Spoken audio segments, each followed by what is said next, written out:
from, well, frankly, an insignificant animal. Welcome back to the deep dive. You know, we take these massive, dense books and try to, well, boil them down into something potent, something you can really grab onto. Like an espresso shot for the brain, maybe. Exactly. And today, we are tackling the history of, well, pretty much everything. We're diving into Yuval Noah Harari's huge work, Sapiens, A Brief History of Humankind. It's quite the undertaking. It is. We're aiming to give you that shortcut, past the billions of years, to focus on the moments that really shaped us, shaped the human experience. Right. I mean, the book technically starts 13.5 billion years ago. Big Bang, chemistry, life emerging 3.8 billion years back. It's vast. Aliens with a B. But for this deep dive, yeah, the real story, the human story, it kicks off much later. We're concentrating mostly on the last, say, 70,000 years or so. Because that's where the big shifts happen. That's where the pivotal revolutions are, the things that took Homo sapiens from, well, frankly, an insignificant animal. Just another primate, really. Pretty much, to the dominant species on the planet. We're focusing mainly on two huge ones, the cognitive revolution and then the agricultural revolution. Okay, so our mission today, it feels pretty profound. We want to explore, using Harari's framework, how we achieved this dominance so quickly, so completely.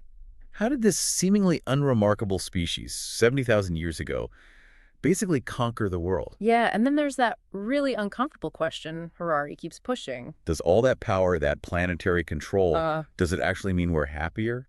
Does it mean progress for the average person? Or even success, really? It's a tough question. It is. And to really get that transformation, you have to start from the bottom. Harari hits us with this genuinely surprising fact right at the beginning. Which is? If you rewind, say, 2.5 million years ago, early humans, the first members of the Homo genus, they were really minor players. Not the big hunters we imagine. Not at all. They weren't apex predators for huge stretches of time. They're much more likely to be prey, just trying to survive, you know? I think that's so important. We tend to project our current status backwards, don't we? We imagine early humans immediately top of the food chain, club in hand. Right, the classic caveman image. But the source material really corrects that. It paints this picture of, well, vulnerable creatures. Yeah. Not much more influential on the grand ecological stage than, I don't know, jellyfish or fireflies, as Harari puts it. Just part of the background noise, ecosystem-wise. Definitely not running the show. And the thing that eventually did lead to our domination, this massive energy-guzzling brain, for millions of years, it was arguably more of a burden than a clear advantage, a net liability even. Hold on, a liability. Our brain, we think of it as our superpower. How could it possibly have been a burden? Well, think about the cost. Metabolically, it's just monstrously expensive. Okay. It's only, what, 2 to 3% of our body weight? Right, pretty small physically. But when you're just sitting there resting, it burns through 25% of your body's energy, a quarter of your calories. 25%. Just thinking or, well, just existing with that brain. Exactly. Now, compare that to other apes, chimpanzees. Gorillas, they only use about 8% of their resting energy on their brains. The difference is huge. Wow. Okay, so that's a massive energy drain. Precisely.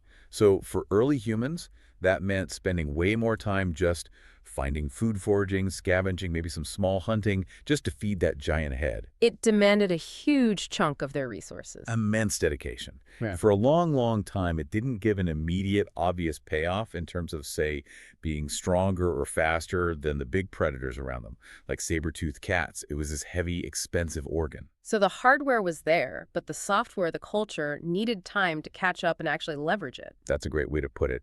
It took hundreds of thousands of years for our behavior, our tools, our social structures to really unlock the potential of that metabolically costly brain. Okay, so we've got this expensive brain finally starting to pay its way. What was the big shift around 70,000 years ago? This brings us to part one, the cognitive revolution. Right, the cognitive revolution. It wasn't necessarily the brain getting physically bigger, but more like a fundamental rewiring, a software upgrade maybe, occurring roughly between 70,000 and 30,000 years ago. And this upgrade changed how we think. Profoundly. It allowed sapiens to shift from just processing immediate physical stuff, rock, tree, danger, to thinking and communicating in abstract, symbolic ways. And you mentioned earlier the key wasn't just having language. Lots of animals communicate. Exactly. Think about those green monkeys Harari mentions. They have specific calls, right? One for lion, another totally different one for eagle. That's practical, direct information about the physical world. It is. But Sapiens language, Yeah. it went way beyond that. It could describe things that weren't right there in front of you. And this is where the source material offers a couple of really interesting connected theories about what made our language so special. Okay, let's take the first one, the one that maybe feels weirdly familiar today, the gossip theory. Yeah, the gossip theory. The argument here is that maybe the most vital information for early sapiens wasn't just where's the food or where's the predator. It was reliable information about other humans in their group. Who's trustworthy, who's a cheat, who's a good ally, who holds a grudge. So language as a tool for managing social complexity. Precisely. Think about keeping track of dozens of shifting relationships within a group, who did what for whom, who's reliable, who's sleeping with whom.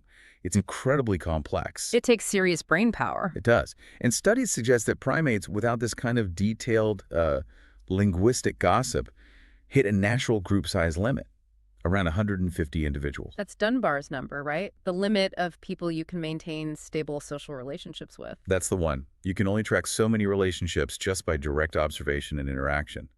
But language, specifically gossip, lets you know about the reputation and actions of people you haven't seen recently or even ever met. So you can learn, don't trust Bob, he didn't share his mammoth kill last week, even if you weren't there. Exactly. And that ability to share detailed social information allowed sapiens groups to grow much larger beyond that 150 limit and still cooperate effectively. Yeah. It scaled up trust and cooperation dramatically. Okay, that makes sense. But you said there was another theory, the one Harari argues is the real game changer. Right.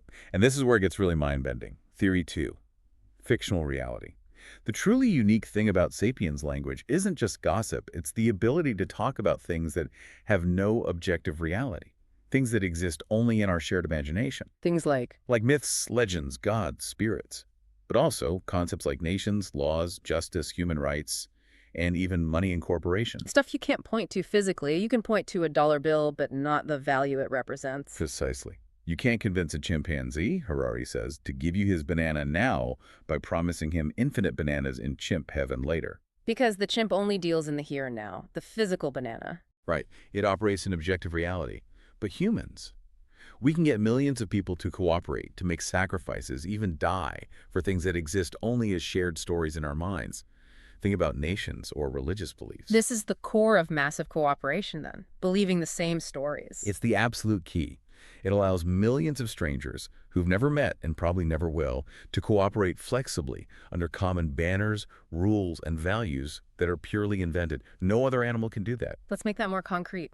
The book uses the example of the Peugeot car company. How does that illustrate this imagined reality? Okay, Peugeot started in France, 1896. Now, imagine the impossible.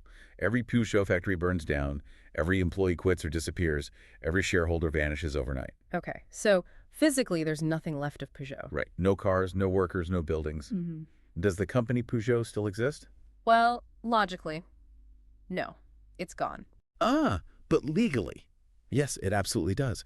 Peugeot, the legal entity, the limited liability company, the corpus, it still exists as a construct of French law. It's an imagined reality enshrined in the legal code. So it can still own things, owe money, be sued, even if it has no physical form. Exactly. It's a legal fiction, a story we collectively agree to treat as real.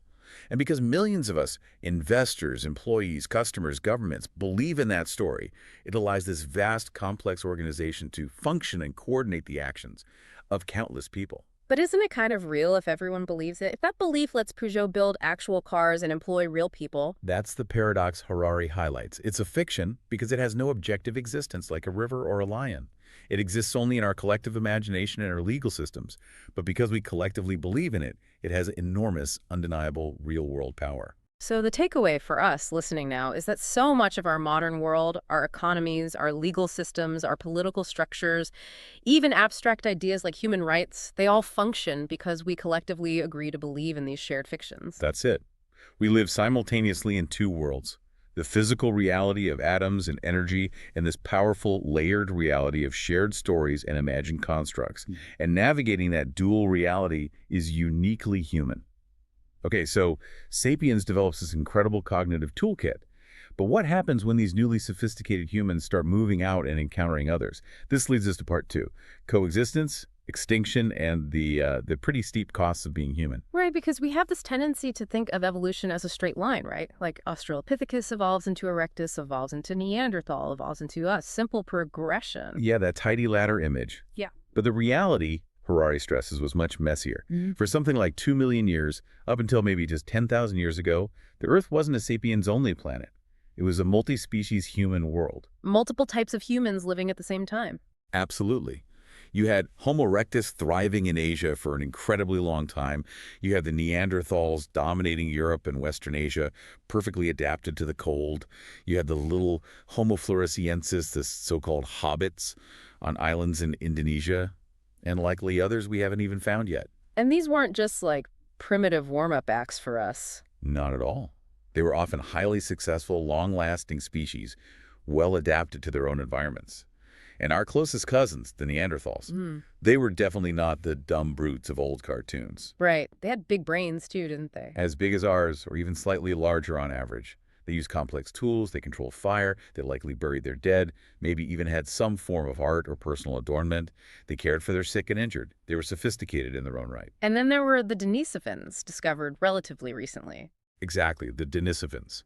Known mainly from just a few fragments found in a cave in Siberia, starting around 2010. Their DNA showed they were distinct from both Neanderthals and Sapiens, proving this coexistence was even more complex and widespread than we thought.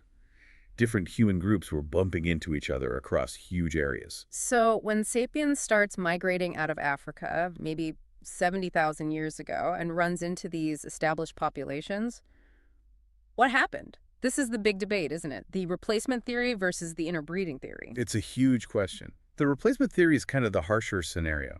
It suggests sapiens, with our potentially superior cognitive abilities, language, and social organization. We just outcompeted them, or maybe even deliberately wiped them out. That's the idea. Either we were better hunters and gatherers and starved them out, or there was direct conflict, violence, maybe even genocide. In this view, modern humans are descended from a pure sapien stock that completely replaced everyone else. Okay, what's the alternative? The interbreeding theory. The interbreeding theory, or the mixing pot idea, suggests that when sapiens met Neanderthals or Denisovans, well, they didn't just fight or compete. They also interbred. They had children together. Yes, leading to a merging of populations where the genes of these other human types were absorbed into the expanding sapiens gene pool. For a long time, this was seen as pretty unlikely. But then came the genetic evidence, right? That changed everything. Completely changed the game. Starting in the early 2010s, scientists managed to sequence ancient DNA from Neanderthal and Denisovan remains. And the results were stunning. What did they find? They found that modern humans of Eurasian descent, people whose ancestors came from Europe or Asia, carry somewhere between 1% and 4% Neanderthal DNA in their genomes. 1 to 4%. So not a huge amount, but definitely not zero. Exactly. It means interbreeding did happen. It wasn't maybe a total merger everywhere, but there was significant mixing.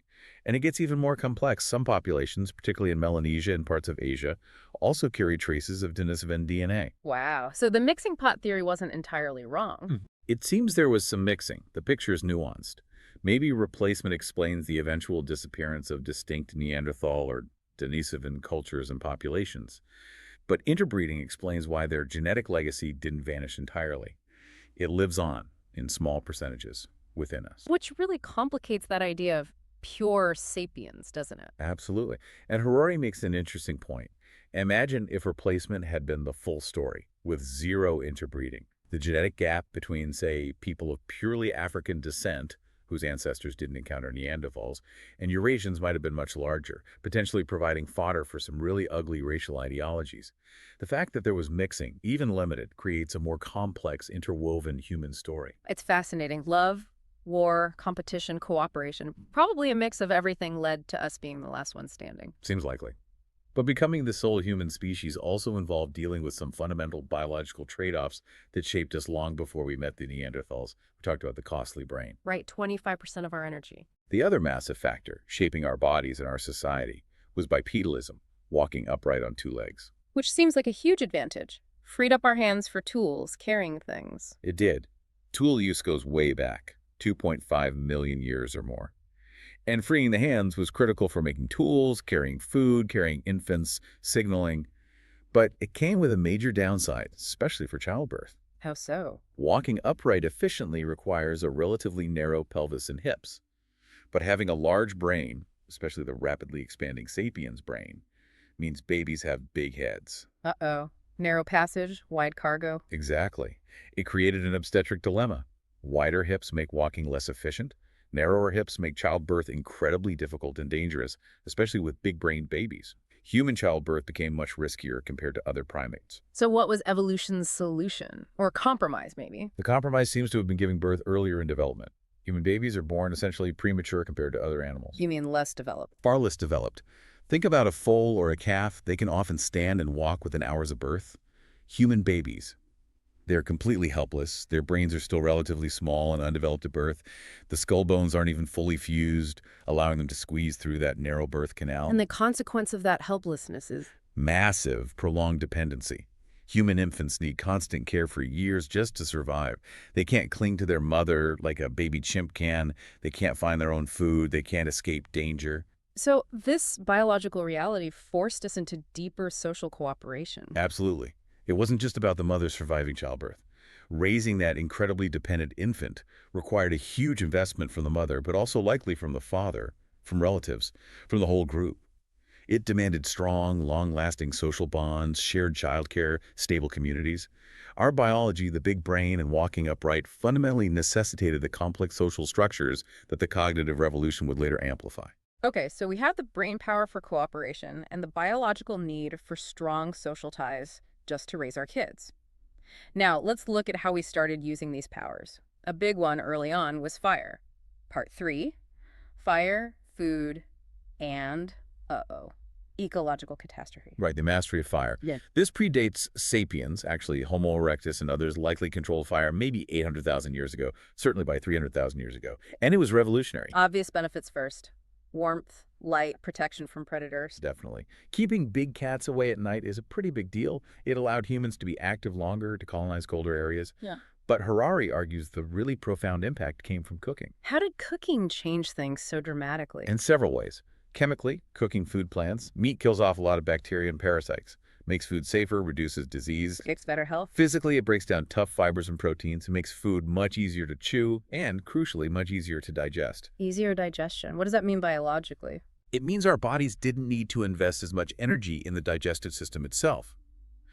Over evolutionary time, humans who cook their food could get away with shorter intestines, smaller teeth, weaker jaws compared to apes that eat raw food. And that energy saved from digestion, where did it go? Back to our expensive friend, Mm. the brain. Cooking essentially outsourced part of the digestive work to the fire, freeing up metabolic energy that could then be diverted to fuel that increasingly large and complex brain. It's a feedback loop. Better cooking supports a bigger brain, which allows for better tool use, better fire control, maybe even better social organization around the hearth. Exactly. Cooking didn't just make food safer and tastier.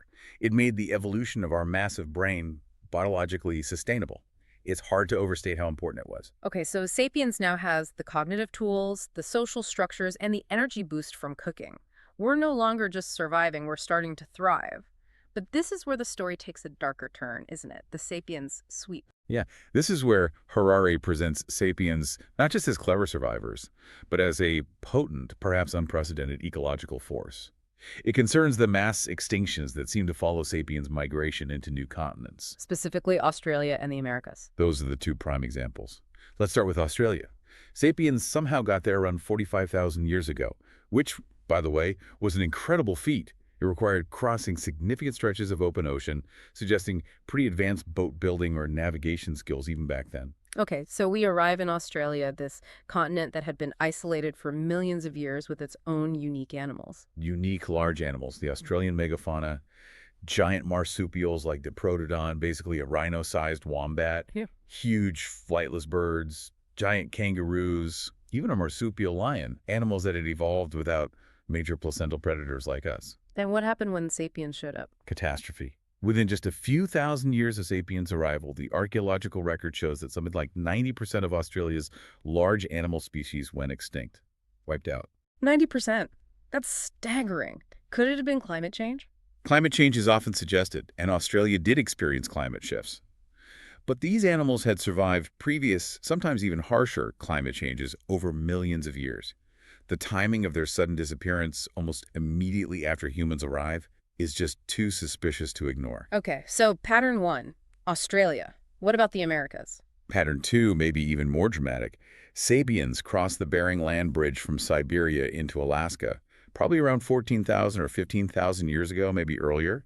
They spread south rapidly through North and South America, continents teeming with megafauna. Mammoths, mastodons, giant ground sloths, saber-toothed cats, American horses, and camels. A spectacular array of large mammals. And again, these animals had weathered previous ice ages and climate fluctuation. And the result of sapiens' arrival. An even faster wave of extinction. Within about 2,000 years of sapiens spreading through the Americas, most of these megafaunas were gone, utterly annihilated. The speed is just breathtaking. 2,000 years. That's an evolutionary eye blink. So why? Why were sapiens so devastating in these new lands? The argument Harari presents is essentially one of naivety on the part of the animals and lethal effectiveness on the part of the humans. Naivety. The animals in Australia and the Americas had evolved for millennia without humans. They likely had no innate fear of these relatively small upright apes. They didn't recognize us as the super predator we had become. Unlike animals in Africa and Eurasia, who had co-evolved with various human species for millions of years and likely developed avoidance behaviors. Precisely. African elephants know humans can be dangerous. Australian diprotodons probably didn't, not until it was far too late. And sapiens arrived not just as individuals, but as highly coordinated groups, armed with sophisticated hunting techniques, spear throwers, atlatls, traps, fire drives, empowered by that unique cognitive ability to plan, communicate conflict strategies, and cooperate flexibly. So we were just too smart, too organized, too deadly for animals that hadn't learned to fear us. That's the grim conclusion the evidence points towards. They had no time to adapt evolutionarily or behaviorally. Harari doesn't mince words. He essentially labels Homo sapiens an ecological serial killer, responsible for the first major extinction wave caused by our species, long before factories or industrial pollution. It really challenges that romantic image of early humans living in harmony with nature. It completely shatters it. Our first big impact on the global ecosystem seems to have been one of widespread destruction. That is a sobering perspective on our early success. But, okay, before things really went sideways with farming, what was life actually like for these hunter-gatherers who were so successful, ecologically speaking? This was our default mode for most of our history as sapiens, right? Part 4, life before the farm. Absolutely. From roughly 70,000 years ago until the agricultural revolution really took hold around 10,000 years ago, we were all hunter-gatherers. And here's the kicker. Harari argues, based on anthropological and archaeological evidence, that in many ways their lives were actually better than those of the early farmers who came after. Better how? Let's start with health and diet. The key word is diversity. Hunter-gatherers didn't rely on one or two staple crops. They ate dozens, sometimes hundreds, of different things throughout the year. Various plants, fruits, nuts, seeds, insects, eggs, fish, different kinds of meat when they could get it. A much broader menu than just wheat or rice. Much broader. This variety ensured they got a much better mix of essential vitamins, minerals, and proteins. They were less vulnerable to malnutrition if one food source failed temporarily. And the skeletal evidence often backs this up. Pre-agricultural skeletons tend to be taller, show fewer signs of nutritional stress or diseases associated with poor diet compared to early farming populations. They were physically robust. More like endurance athletes, Harari suggests. Yeah, lean, fit, well-nourished. And crucially, that diverse food base meant they were much less susceptible to famine. If the berry crop failed, they focused more on nuts or hunting. Farmers, tied to a single harvest, were always one bad drought or flood away from potential starvation. Okay, so better diet, maybe better health. What about workload? We picture them constantly struggling for survival. That's another common misconception, perhaps fueled by our modern work ethic. Studies of contemporary hunter-gatherer groups, like those in the Kalahari Desert, suggest they actually spend surprisingly little time on what we'd call work, the actual hunting and gathering. How little? Maybe around 35 to 45 hours a week, sometimes less. Wait, that's basically a modern full-time job, or even less. Pretty much. And the rest of the time. It wasn't spent stressing about spreadsheets. It was leisure time resting, socializing, telling stories, playing music, engaging in rituals, spending time with children, crafting tools. They seem to have had significantly more free time than early farmers, or even many modern office workers. That requires incredible knowledge, though, doesn't it? To live efficiently off the land like that. Oh, absolutely. Their skill set was astonishingly broad and deep. A successful hunter-gatherer needed an encyclopedic understanding of their local environment. Like what specifically? Which plants are edible, which are medicinal, which are poisonous? How do different animals behave at different times of year? Where can you find water during a dry spell? Mm. How do you track animals? How do you read weather patterns? It was this incredibly rich, practical, integrated knowledge base essential for daily survival. Far broader than the specialized knowledge most of us have today. Like, I know how to use a computer, but I'd starve in a week in the woods. Exactly. Their intelligence was applied in a very different, much more holistic way. Now let's shift to their mindset. Harari mentions they owned very little. Right, because they were nomadic. Precisely. They generally only possessed what they could comfortably carry: tools, maybe some simple clothing, ornaments. No heavy furniture, no permanent houses, no overflowing granaries. They didn't have domesticated animals for transport back then. What effect did that lack of possessions have? Probably a kind of freedom. Less attachment to material goods, less to worry about losing, less to fight over perhaps, and the freedom to just pick up and move if conditions changed or conflict arose. Mobility was key. And their spiritual world. It wasn't about big organized religions. Generally, no. The dominant worldview seems to have been animism. Animism, believing that things in nature have spirits. Yeah, from the Latin anima, meaning soul or spirit. The belief that not just humans, but also animals, plants, rocks, rivers, mountains, maybe even the wind, all possess some form of consciousness, agency, or spirit. So the world around them was alive and aware. Very much so. It wasn't an inert backdrop for human action. It was a world full of other conscious beings you had to interact with, negotiate with, respect.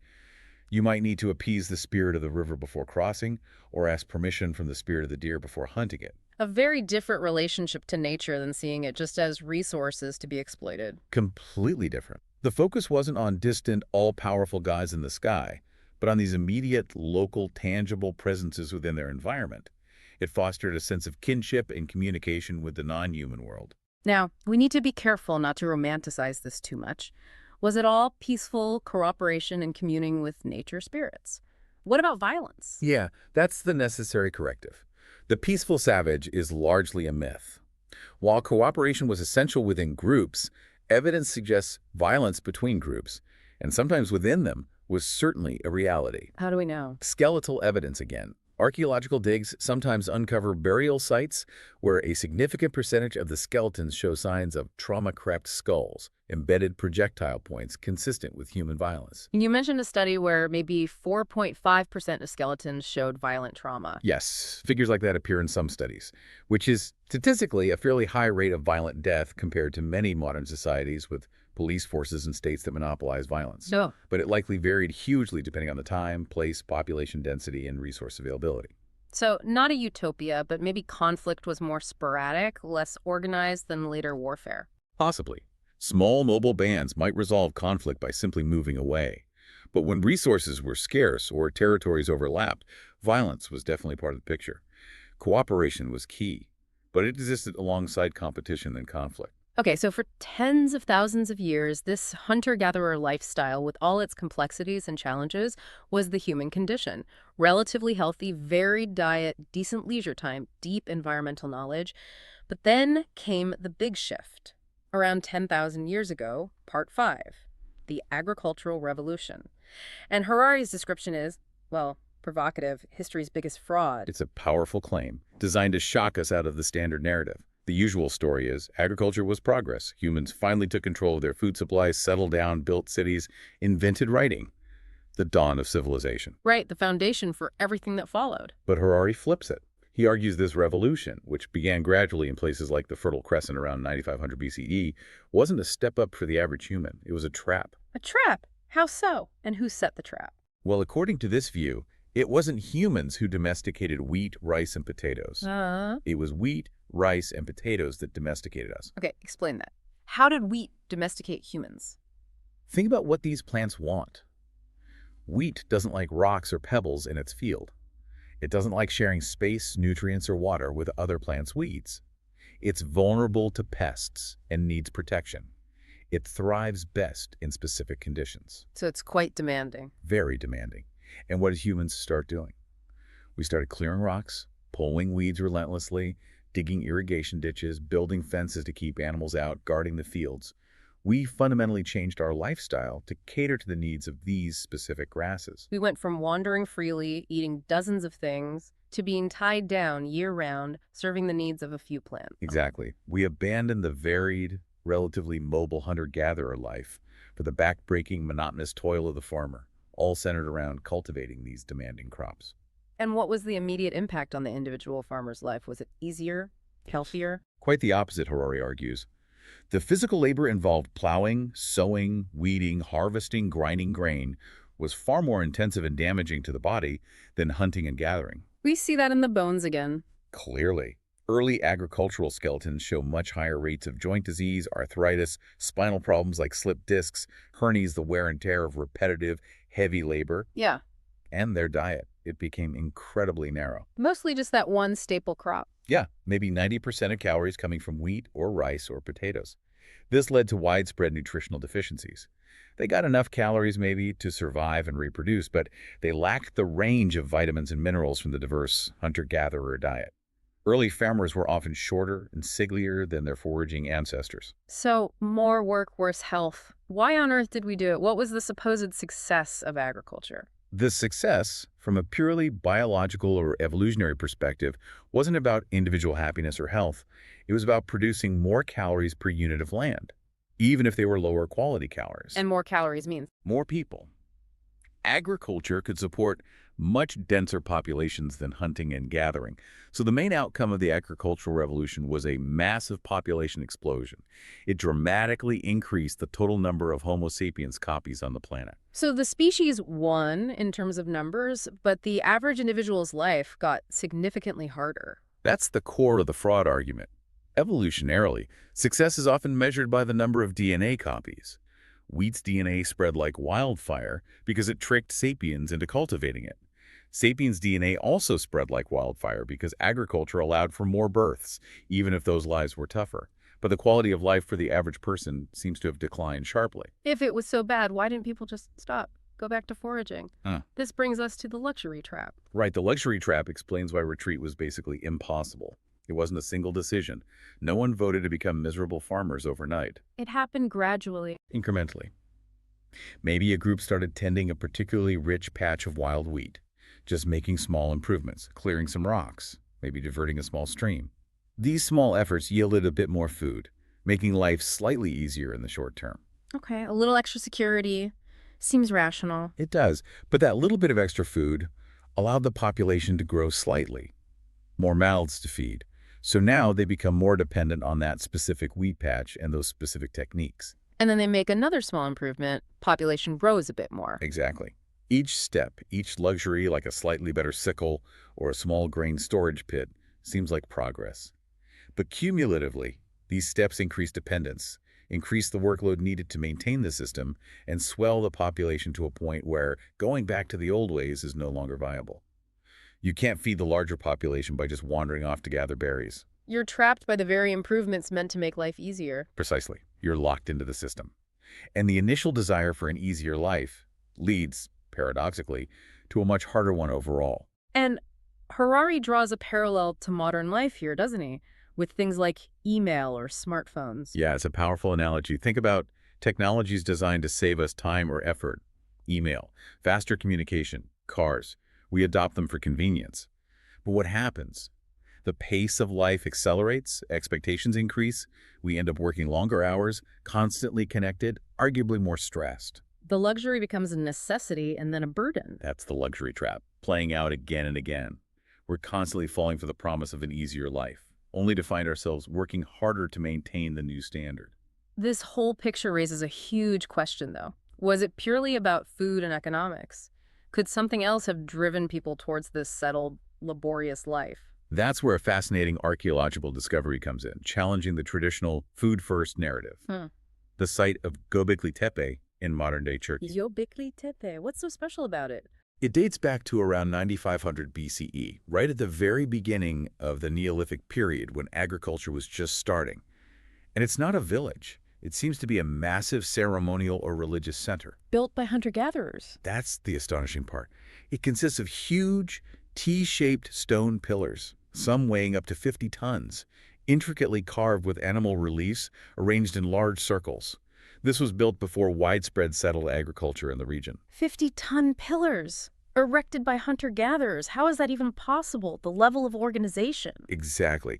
Think about the sheer manpower, coordination, and planning required to quarry, transport, carve, and erect these monoliths. It would have required hundreds of people working together for extended periods, and those workers needed to be fed. So the implication is? The implication flips the script. Maybe the need wasn't, let's farm so we can eventually build cool stuff. Maybe it was, we need to build this vital temple or ceremonial site, and to do that, we need a reliable, concentrated food source nearby to support the workers. So the massive cultural or religious project came first, and the need to feed the workforce drove the intensification of food production, leading towards agriculture. That's the radical theory Göbekli Tepe suggests, that the impetus for settling down and cultivating crops might have been driven initially by cultural or religious needs, by the power of those shared fictions we talked about earlier, rather than purely by a desire for more food calories. Culture driving economy, not the other way around. It adds another layer of complexity to the whole agricultural fraud idea. Wow. Okay, let's try and pull the threads of this incredible journey together. We've gone from insignificant apes to ecological serial killers to potentially dupes of our own crops. What are the big takeaways from this deep dive into early sapiens history? I think the first, and maybe biggest, is that sapiens' dominance isn't built on physical strength or sharp claws. It's built on our unique ability to create and believe in shared fictions. Money laws, gods, nations. Exactly. These imagined realities are the glue that allows millions of strangers to cooperate flexibly on an unprecedented scale. We live in this powerful dual reality of the physical world and the world of shared stories. That's fundamental. Okay, takeaway one, the power fiction. What's next? Takeaway two. The cognitive revolution was our great liberation from the slow pace of genetic evolution. Unlike other animals whose social behavior is largely hardwired by DNA, sapiens can radically change our social structures, political systems, and economic relationships almost overnight just by changing the stories we believe. This allows for incredibly rapid cultural adaptation and change. Astonishingly rapid. But that power, as we saw, came with huge costs, mass extinctions of other species, and significant biological trade-offs for ourselves. Which leads to the third major point, right? The agricultural revolution. Yes, that revolution, while allowing our species population to explode, seems to represent a point where the collective success of the species came at the direct expense of the average individual's well-being. More sapiens DNA copies, but harder lives, worse health, more labor for most people. Precisely. The species flourished numerically, but the individual quality of life arguably plummeted. It challenges our whole notion of progress being inherently good for everyone involved. We won the planetary lottery, but the ticket price was steep for the average farmer. It's a really humbling and frankly quite a disturbing way to look at our own history. We conquered the world, but maybe lost something essential along the way. It definitely forces you to question those simple, triumphalist narratives of human progress. And maybe, as a final thought to leave everyone with, consider this. Okay. We spent the last 10,000 years, roughly, as the only human species on Earth. We've gotten so used to it, it seems normal, inevitable. We can barely imagine it being any other way. But what if it had been different? What if that sapien sweep hadn't been quite so complete? What if Neanderthals, or Denisovans, or maybe both, had survived alongside us? Imagine a world today with 2 or 3 distinct, intelligent human species coexisting. How would that even work? Our politics, our ethics, they're all based on the idea of Homo sapiens. Exactly. Think about bedrock concepts like human rights. We define them as applying universally to all members of our species. How would you define human rights if you had to decide whether they also applied equally to Neanderthals, who had different cognitive abilities, different cultures, maybe different moral frameworks? Would the Declaration of Independence read, all sapiens are created equal?